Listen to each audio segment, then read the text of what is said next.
A poem by Ikkyu, Love Letters. Every day, priests minutely examine the law and endlessly chant complicated sutras. Before doing that, though, they should learn how to read the love letters sent by the wind and rain, the snow and the moon.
All of the Buddhist teachings are important, but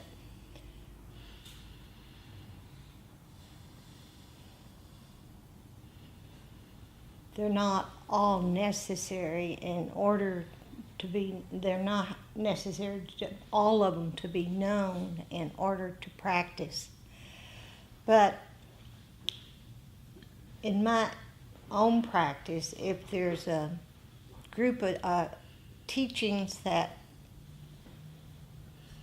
I find most helpful, it's the ones we've been teaching and touching on, or I've been teaching, and that's the 5 hindrances, or the 5 energies. And they're so very important to be known because of the fact that they are the very energies that will come up, absolutely, regardless of how long you've meditated, and interfere with what we're trying to see within ourselves very clearly. And so they're worth the effort to really hang out with and get to know. In reflecting on my own practice early on, many moons ago, years ago, when in the 70s, when we started practicing, I sure wished I'd known them. Don't you, Randy? Sure.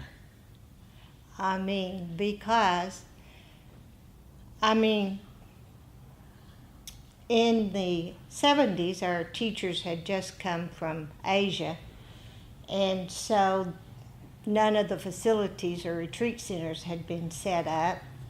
None of the books had been written.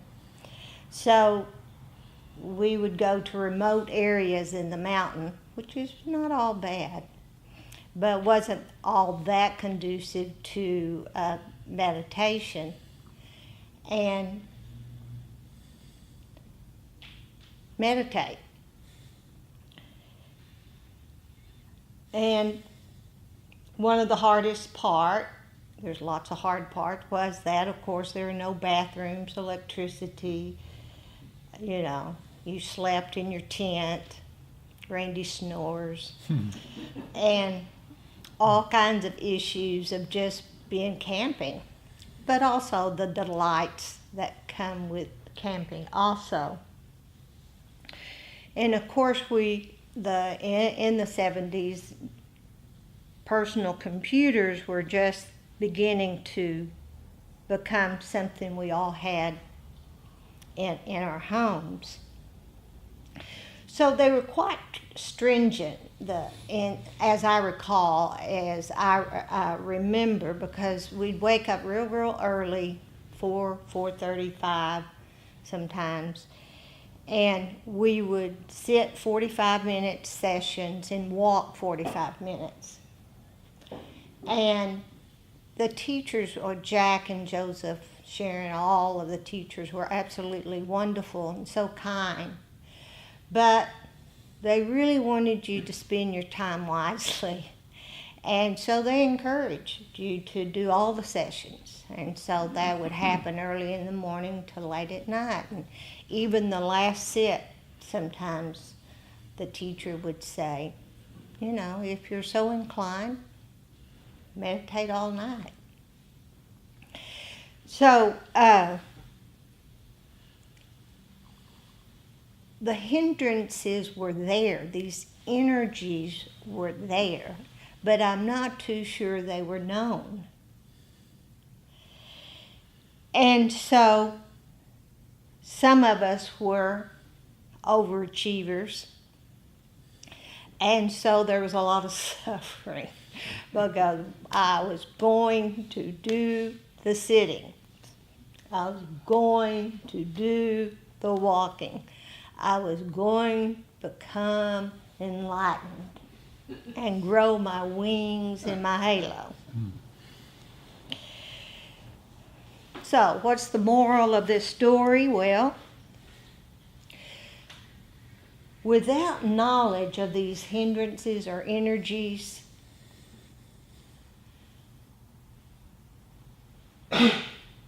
or with the knowledge, there's less struggle. The struggle with our meditation practice, our sitting meditation practice, is optional. Believe it or not. It's optional, and it becomes much more conducive to what we're trying to do and being still and quiet when we understand the nature of these energies.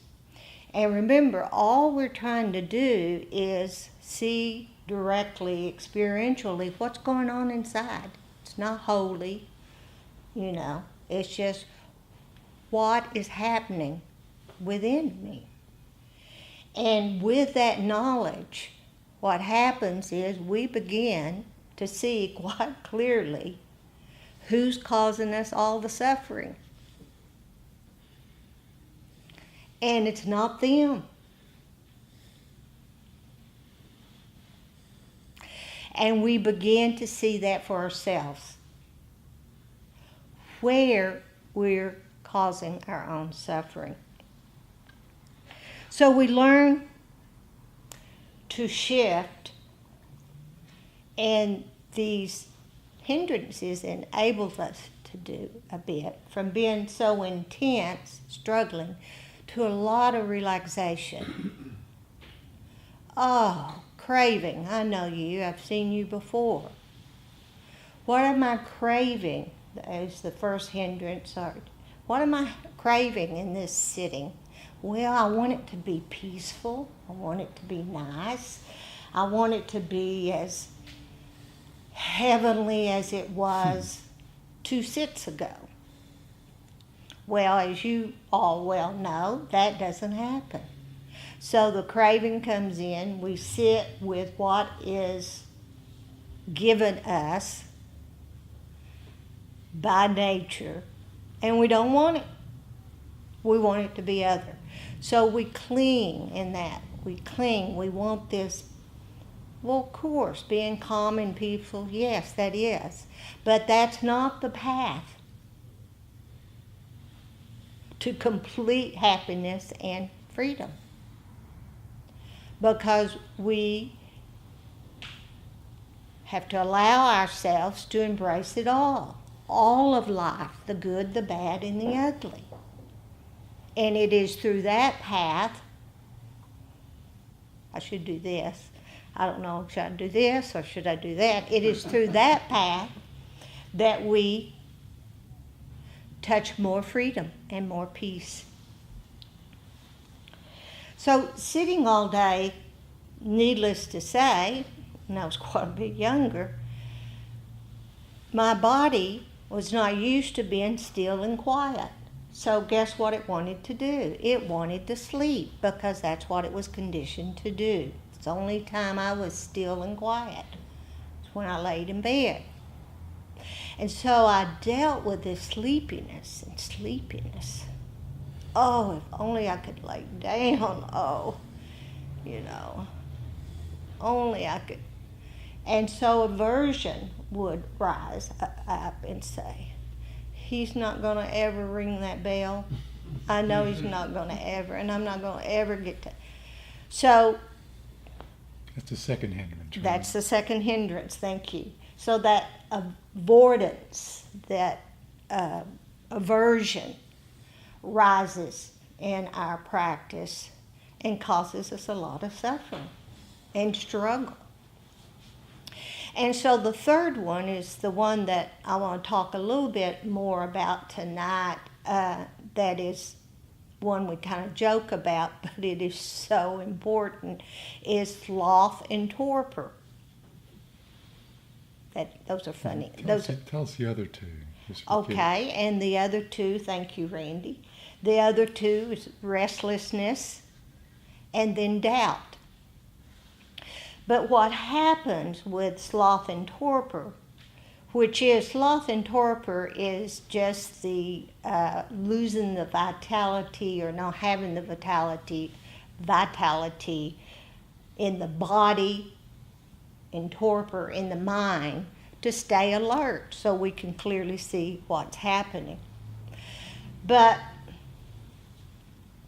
these energies play on each other. So as we're meditating and we're pushing away and grasping, this is a hindrance that might occur, sloth and torpor. As a result of what? The struggle. The struggle. How that happens, I don't know. Nature. Took me a long time, and it doesn't have to take you this long, because you have the internet. It took a long time to know the difference between being sleepy and tired and practicing and recognizing sloth and torpor. Completely different. Completely different. And there, with that fine line, we know we don't get enough rest. We don't get enough sleep. I mean, that's one of the things that this society is dealing with. Didn't we just lose an hour?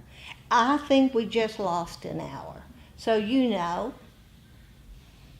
that's not fair. So, we don't know if we get enough sleep or not. We really don't know. And sloth and torpor, like I say,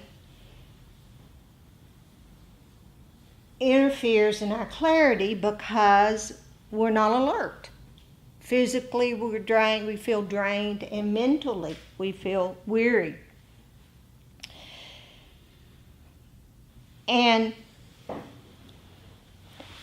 we fall into that too because we might have forgotten or have not understood the essence of what the present moment has to offer. And so this dissatisfaction comes up, and we blame it on the practice. Ram Dass tells the story about dissatisfaction. I love this one. Is in the bathtub. He said, let's take a warm bath, with one of those with the jets in it, in this warm bath. And he said, let's have some bubbles. Nothing's nicer than a bubble bath. Oh, it feels so good. Oh, yeah. Ooh, how about some candles?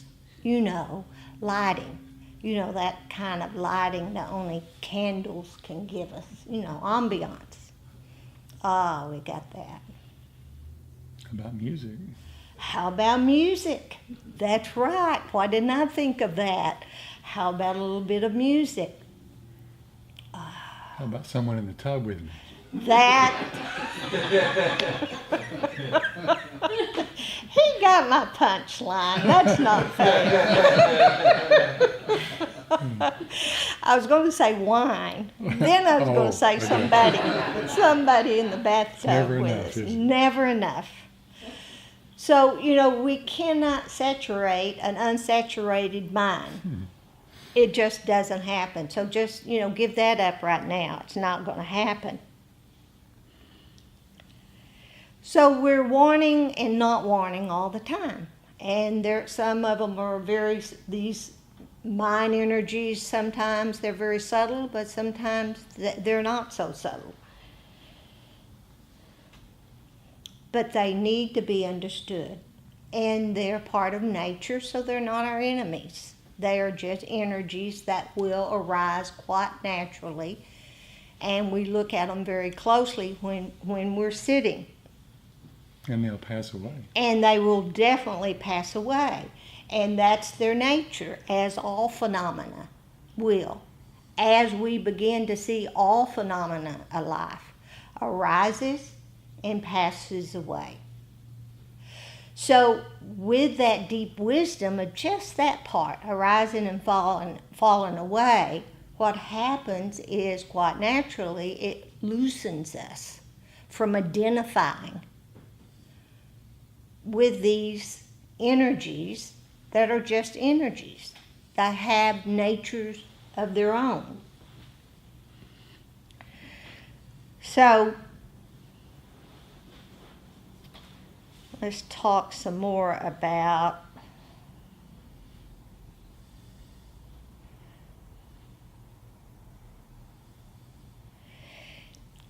and when our minds and bodies are weakened, what happens is then that's when the flood of thoughts start coming in.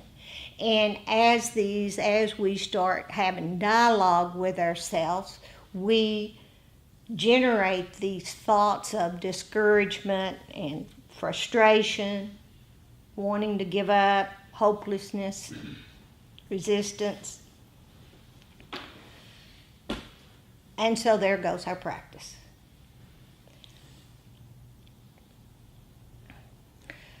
But here's the difference. Sloth and torpor, remember this, rise from a psychological attitude. Well, if it's psychological, it has to be the mind. Sleepiness is just sleepiness. You're tired. You need to go to sleep. Your body needs to rest. This is how subtle all of this gets.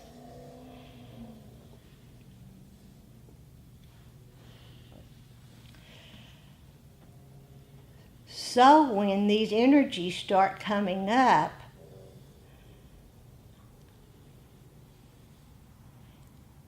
sloth and torpor, and we know the difference, then what happens is there are tools to apply to access the energy within us to keep practicing. But to know the difference is wisdom. But what happens when you go on to a long retreat is you begin to see really how tired you are. Well, quick, tell me what they are. I have sloth and torpor. You have sloth and torpor? Well, remedies? Okay. What do you want to know? You said you're going to give me some antidotes. Okay, well, some antidotes, and they're easy. The antidotes are easy, and you've heard them before. So you're feeling this sloth and torpor, and you're thinking, I've got to get out of here. And so it's very easy. One thing you can do is just stand up. Nothing's wrong with that. No, everyone has their eyes closed. Or open your eyes very widely. Let the light in. Set an intention. sometimes this is what I do. I set an intention of, okay, I'm going to practice. I'm going to use this meditation time to really practice. So resetting your intention to, okay, sit up straight.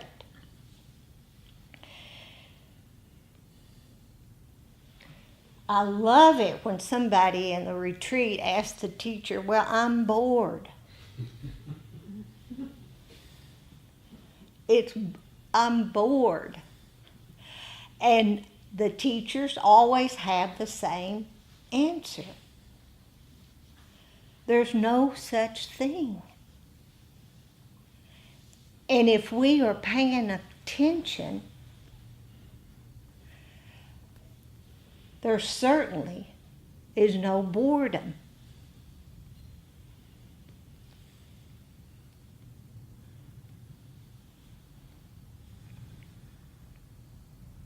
So don't ask that question. Because I have. So the teacher will say, well, pay more attention. Because, let me see, I'm trying to think of what the word is in describing that. But it's nothing, listen, this is great wisdom. Nothing is inherently boring. Nothing. And if we're awake, it gets really, really interesting. So boredom is a judgment. It's an activity of the mind. This is fun. This is boring. Got it? That comes from the mind. And so it convinces us. Complacency is something that arises with these energies, and that is, like I said at the beginning, when we really just want the practice to give us the peace and calm. And I'm not saying that's not an important part of the practice.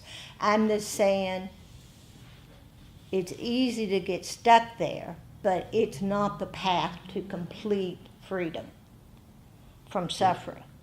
So that's a form of desire as a hindrance? Yes, yes. That's that very craving at the beginning when you want your sitting to be peaceful and heavenly, and you want to feel a lot of love, you know, all the things that we all are, but not realizing what's covering it up. Okay, moving right along. So that's our lesson on sloth and torpor. I tell you, I'm just so glad we were team teaching tonight. Weren't y'all Mm-hmm. helping me along? Because I'm over my time. Yes, you are. So I'm going to stop there. And Randy, is there anything you would like to say? I remember we were talking about some of the retreats. You know, we would go on, would start like at 3:30 in the morning, and but then one time I was with a teacher, and he had been a monk, you know, and practiced for years and years, and I was astonished when he said, "My first instruction is for you to get enough sleep. Get enough sleep." I thought, boy, that's nice. But it is, because if you don't get enough rest, then it throws everything out of whack. So with these hindrances, you know, they're not a problem when we notice them. When we don't notice them, they stay kind of like an undercurrent. You know, the desire's there, or the aversion is there, or the restlessness is there, the sloth, you know, it's kind of slagging along, or torpor's there. But if we are aware of it, then we can pay attention to that energy, and we can see it moving, changing, rising, passing away. It doesn't grab us like it does if we don't pay attention. And it's really interesting. Like Saturday night, we were, I guess it was 8 or 8:30. You know, people having a good time on Saturday night, right? We were looking at each other, and I said, you know, if anybody said, "What did you do Saturday night?" "Oh man, we had a great time. We sat and talked about the hindrances." What fun it was, you know. So Yeah, don't tell anybody. that's what meditation. Don't tell anybody that's we what spent our meditation Saturday teachers night do talking on about the hindrances. Saturday night. Yeah. So, yeah, John, you had a question. Well, I'm just, you've got aversion and so forth, these one-word descriptions of hindrances, but then you say sloth and torpor. And just now, you sounded like you made a distinction. Like there's really two different things. There's sloth and then there's torpor. Right. And to me, I mean, torpor is like, it would seem like a sluggishness, like, Yeah. it's like, moving through jello, like it's just hard to get going. Yes. For sloth, it sounds like a kind of almost an intentional not doing. A kind It of can be, laziness. yeah, sure. A Kind of- laziness. So Yeah. Is there something different? Yeah, I Some think difference so. between sloth and You might torpor? want to address Yeah, that. We were I- talking about that the other night. Yeah, Saturday exactly. night. There is a distinction. Yeehaw. Sloth has to do with the body. Okay, the body feels weak, it feels tired, it feels no energy, it's lazy. Okay, torpor is mental. It's a mental weariness. See the difference? So, you're right. They are different. But they both can turn into laziness. And that's, no one could have said it better than you did. It's laziness.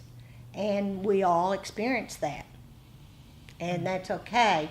But just know where the laziness will lead us. Is that? It'll lead us to not meditating. It will lead us off our cushions, yeah, and we won't stay clearly focused.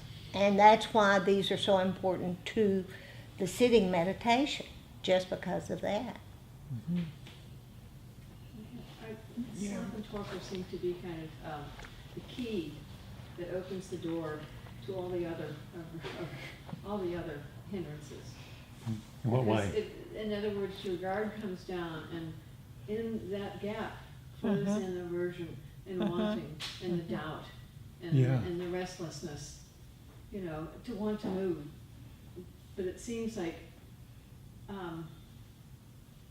then it can be a friend or it can't be a friend, because I would think sitting on the cushion is where you want all these hindrances to happen. Yes, Because this is where the work yes, is done, where the clarity happens. yes. And they will. Put it in its place, its proper place. Yes. Because out there practicing with aversion or wanting is much harder. If I'm sitting here and I'm not next to the computer or next to someone that I can't stand, then it's not necessarily going to come up. But Right. Here I can practice it. But it seems like when I get tired and I sit here, I mean, Yeah. last week I was sitting here and I suddenly realized I was going, Yeah. I did one of those and I thought, okay, what precluded that? And it was, I was thinking about just who knows what. I was just gone. I was sitting here, Yeah. but my mind was way, way elsewhere. And it just, I was an absolute, I was in utter torpor. Yeah. Well, and that's My mind was like jello, right. flaccid. exactly, and that's Flabby, exactly flabby. what happens, is that we begin to see where the mind comes in that creates the sloth and torpor. Because remember, it's a psychological, what do you call it? Psychological energy. Yeah.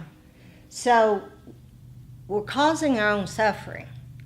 And without the clarity, we won't know. How does this torpor, sloth and torpor arise? How does aversion arise? How does craving arise? That was a good example. Yeah, thank you.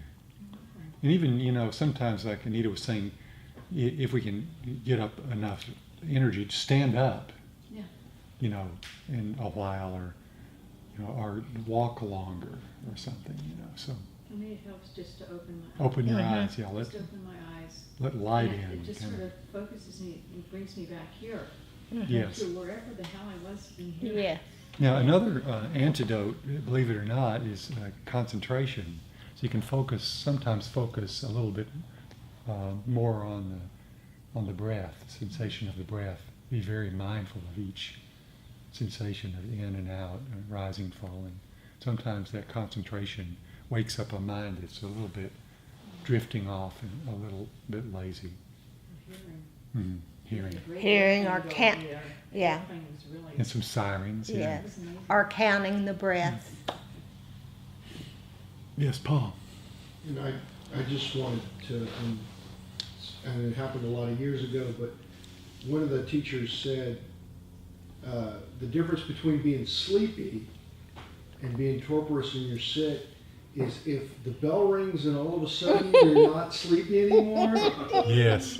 That's an interesting thing to notice. Yes, it is. Because I mean, I've had that experience Yes, too many times. I You're have on the too. cushion, you're, oh, I'm gonna, oh, is there breakfast? And then, You know, and is then there, yeah, is there, I could sit all day. yeah, is there cookies? You know? Yeah, oh. Beautiful example, yeah.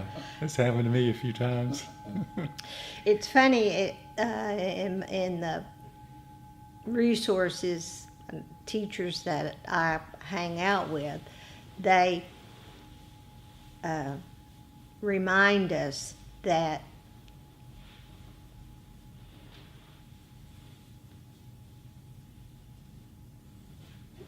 Did you lose it? I lost it. Well, we'll think of it later. If it comes back, give it to us. Anybody else got any questions about your sitting practice? Whether you've been doing it for a long time or you're brand new, it doesn't matter. Yeah, Frank? Real quick, this just happened last week, and it's really come out of the teachings on the hindrances, and I'm given to sound asleepness. Yeah. And I'm so glad that you guide the first part of coming here, because my weekly experience would be I come in here, and you keep guiding until you stop, and then I get really sleepy, Yeah. and then the bell rings, and I go walk, and I come back, and then I'm fine. Yeah. Right. That happens over and over again. But I was at home sitting one day, and I rarely get that sleepy when I'm at home, and I had this real sensation. And because of something that you taught us before, I said, I'm going to look at this as an energy. Yes. I've never seen that before. And Right. it was very, very helpful. It was a whole new look, because I just thought it was because I was sleepy. So really helpful. That's kind of vague, but I don't know. When that's the wisdom of everything arises and falls away, you know. Yeah. So, oh, well, isn't this interesting? It did fall away. I guess Yes. that's the end of it. Yeah, Yes. I was once It again- will always fall away. We are going to fall away. This is going to fall away. All in life will fall away. Well, the hard one to watch sometimes is sleepiness as an energy, because it will also fall away. But it's harder to pay attention to because you might go to sleep. I was about to say, then your alarm goes off. Yeah. Sleepiness as an energy happens, and then the next morning happens. Yeah, I was sitting one time, it was like it was a longer retreat, like a 30-day retreat, and that was in the first week, and I was sleepy, just getting real sleepy. So I was had an interview with the teacher, and she said, well, you do understand that the sleepiness is an energy. I never thought of it that way. So then I went back and started sitting and started feeling the sleepiness as an energetic quality. And sometimes it was like I would sit right through the sleepiness and it would arise and pass away too. So it's interesting to pay attention to it like that. An Yeah, energetic quality. I usually want to react. If I'm sleepy, I want to sleep. And so it's nice to know that one can pause. Okay, anybody else? Like anything at all? Sitting practice, walking practice, breathing, concentration? One of the Yeah. antidotes in walking, if you're doing the sitting walking, is walking backwards. It's fun if you don't fall down and bust your tailbone. That's the practice. That's it. That's right. More concentration. You got it. So we usually end our meditation evening with a practice called Metta. It's called loving kindness. It's also a practice that some people use as their full-time practice. Was taught over 2,600 years ago, and it's a beautiful practice of allowing yourself to be loved and sharing love with other people, other beings. So for the Metta, loving kindness, let yourself lean back. It's okay to take an easy chair posture. And just let your body relax. You don't have to sit straight. And you can let your eyes close if you like. Come once again into the body. Let the mind just melt into the body. Sometimes it's helpful even to breathe in and out through your heart. The center of your chest, your heart center, not the heart itself. And softening.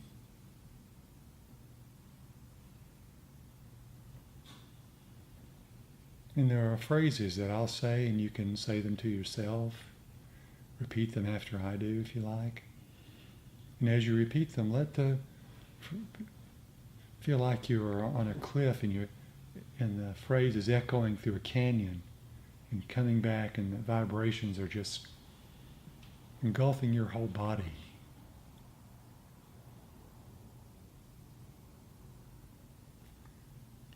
May I feel safe, free from danger and harm.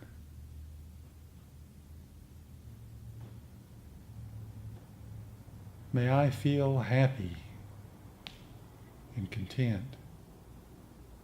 May I feel well, body and mind. May my heart rest with ease and well-being. May I feel safe.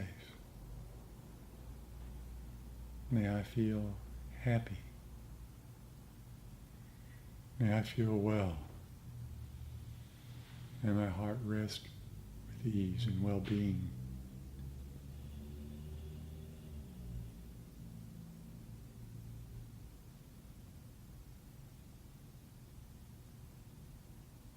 Then offering and sharing loving kindness with everyone here tonight. May you also feel safe. And picturing everybody in your mind. May you feel happy. May you feel well. And may you live with ease. May you feel happy. May you feel safe. May you feel well. May you live with ease.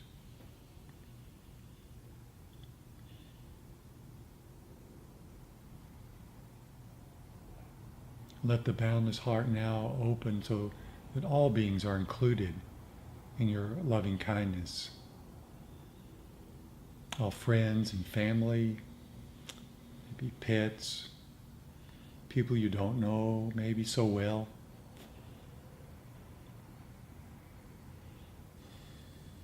Allow all beings into your heart. The heart can hold all beings. May all beings feel safe and free from danger and harm. May all beings feel happy and content. May all beings feel well.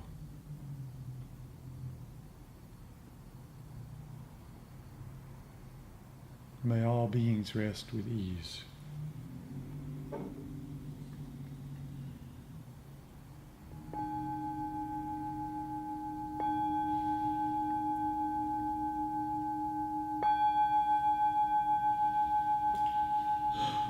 Thanks for being here tonight. It's always a joy to sit with you, meditate with you.